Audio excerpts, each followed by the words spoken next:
यात्रा सुरु भयो र बाटोभरि पानी परेको थियो। तर पानीले रोकिएन, हामी अघि बढ्यौँ। अन्ततः पुग्यौँ फुलचोकी डाँडामा। त्यहाँ एउटा सानो माया लाग्दो होटल भेट्यौँ। तातो चिया र चाउचाउ अर्डर गऱ्यौँ। अर्डर आइसक्दा पानी रोकिसकेको थियो। त्यति बेला साथीले आफ्नो विचारहरू राख्नुभयो। फाइनली फुलचोकीमा पुग्यो होइन।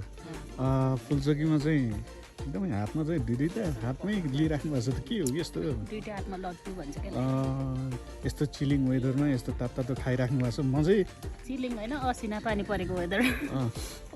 अहिले त जस कस्तो फिल भइरहेको छ त? त्यो खाएर चाहिँ वार्म भयो। त्यो खानुको मजै बेग्लै फिल भइरहेको होला होइन। जस आउन लायक ठाउँ छ यो। के भन्नुहुन्छ? राम्रो छ, बाटो राम्रो छ।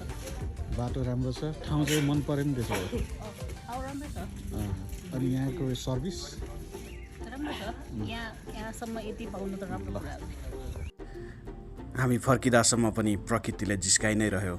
कहिले पानी पर्ने, कहिले रोकिने क्रम जारी नै रह्यो। तर हाम्रो यात्रा चाहिँ सफल नै भयो।